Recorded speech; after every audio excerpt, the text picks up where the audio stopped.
Atlantis attacks issue 5 finds the Serena-controlled Amadeus Cho defeat his former teammates, congratulated by Mike Wynn, the founder of Pan, who tells the gathering people that he just released the Hulk's true power and now Pan will never fear invasion again, as long as the Hulk kills Namor. Silk climbs out of the rubble, confronting Mike, who wonders if the woman loves the people of Pan and if she would like to see them thrive, since the only way that will happen is if Namor dies. Mike says that there are to be no more kings since he destroyed the entire city, and as well as Namor, it's Jimmy Woo's fault, thanks to his need to control things with the Atlas Foundation and his dragon. The people confront Mike, saying that he's just like the men he wants to murder, and while they are grateful for them being saved by him, they aren't dumb, and they know he's using the people to protect his investment, since if the city stops being profitable for the billionaire, then God only knows what will happen to the people. Mike tries to promise the people that he will never abandon them as Silk confronts Hulk, but Amadeus easily shoves her out of the way. Silk calls Mike just another king, and the man thinks maybe it takes a king to end all kings. Down in Atlantis, Namor is met by Wave, who confronts the king at his throne. Karina demands that Wave take the king out, as the Grand Vizier of Atlantis tells Namor to kill Wave, since she serves the Sirenas. Wave says that Namor's dragon has terrorized their lands for generations, and she came to save them from it. But in her journey, she found the dragon was also attacking Namor's people, so she saved Atlantis as well. Arrow thinks that was really awesome and nice of her, as Namor confronts his vizier, asking if this is true. So the vizier says the serpent has been a little tetchy as of late. So Namor asks what Wave wants, learning the woman wants peace between her people and Namor's, something Karina says her people have always wanted, but they have never had a reason to trust Namor. As Namor thinks it over, Silk contacts the agents of Atlas, warning them that Amadeus is headed their way in Hulk form. Namor rushes to meet the mind-controlled hero head-on and keep him away from Atlantis as Shang-Chi and Swordmaster join the king. But Lin wonders what they can do against the Hulk. The heroes meet the Hulk head-on, attacking him in quick succession, trying their best not to hurt him. Namor tackles Hulk, knowing Mike can hear him thanks to the mind control device on the Hulk, demanding the man call off the monster or suffer the consequences. Mike says that they are done negotiating, since the only thing he wants now is Namor's death. Namor drags Amadeus underwater, telling Mike that his scientists found the true location of the heart of Pan, and that's where he is going now. Namor teleports himself and Amadeus to an atoll out in the Pacific Ocean, where Hulk grabs the king, slamming him hard into the rocks below. Swordmaster joins the battle, trying to get through to his friend, but Hulk grabs his sword. Hulk is unable to crush the blade, however, confusing him, which gives Shang-Chi enough time to snatch the device from Hulk's chest, severing the mind control Mike had over Amadeus. The boy regains his composure, apologizing to Namor, who tells the boy not to patronize him, since in a few more minutes he would have eviscerated him, and soon he'll wish he had, since the shockwave from Hulk's last attack has caused a tsunami to head towards the heart of Pan. Amadeus knows they can't stop a tsunami, but Jimmy knows the Hulk can. Amadeus refuses to change again, since he was out of control and he could have killed Namor, despite what the king thinks. He tells Jimmy that that man doesn't understand what it's like to have everything bad about oneself being set loose upon the world. Shang-Chi agrees with Amadeus, knowing no one should have that much power. Not Amadeus, not Mike, and not Jimmy. Namor says that he's got the power, and whether he likes it or not, he is a king, so it's time for him to act like one. Wave and Arrow meanwhile try their best to stop the tsunami as Giant Man, White Fox, Crescent, and the human robot make a shelter for the people to hide in. Mike seals some people in a bunker, unable to get in himself since there wasn't any room, as Giant Man finds him, telling him the wave is about to hit. Hulk though uses his thunderclap to smash the wave away, weakening the wave enough so that it doesn't do as much damage as it would have, yet it still engulfs the city. Later on, Amadeus awakens, finding the people of Pan are all safe, but unfortunately, Mike was killed when the wave hit. 1 month later, as the repairs of the city are all but finished,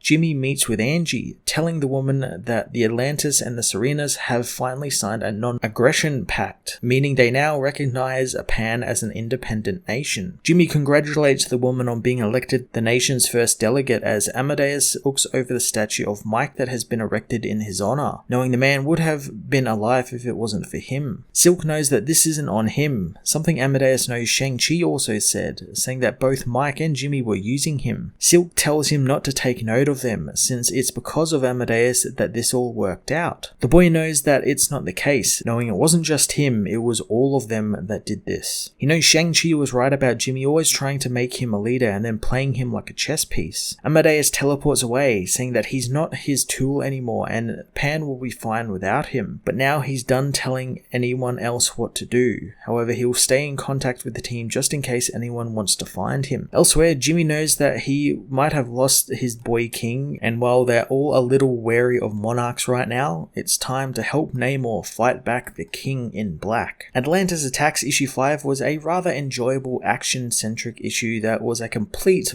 bold-faced lie, as this barely counts as a tie-in to the new King in Black event. In fact, I'm willing to bet this book wasn't a tie-in, and the final page was added at the last minute to try and link it, and that's all it is. One final page that sort of mentions the King in Black in passing. Again, it probably was just to make the book sell just that little bit better and have people who are collecting all of the tie-ins and all of the issues make the set complete. Despite the lies being used to sell the book a little better, I did enjoy the story of Amadeus finally throwing off Mike and Jimmy's control over him and stepping out on his own to fulfill his own destiny and be his own man. The action was quite fun and I got a good laugh out of Namor constantly reminding Amadeus that he could have easily killed the boy when it was clear that Hulk would have easily killed the king. The issue was a good continuation of the story Greg Pak is telling with Amadeus and the Atlas Foundation, but I would absolutely pass this one up if you were expecting a proper King in Black storyline, since you won't find it here. I'm going to give this issue a 7 out of 10. A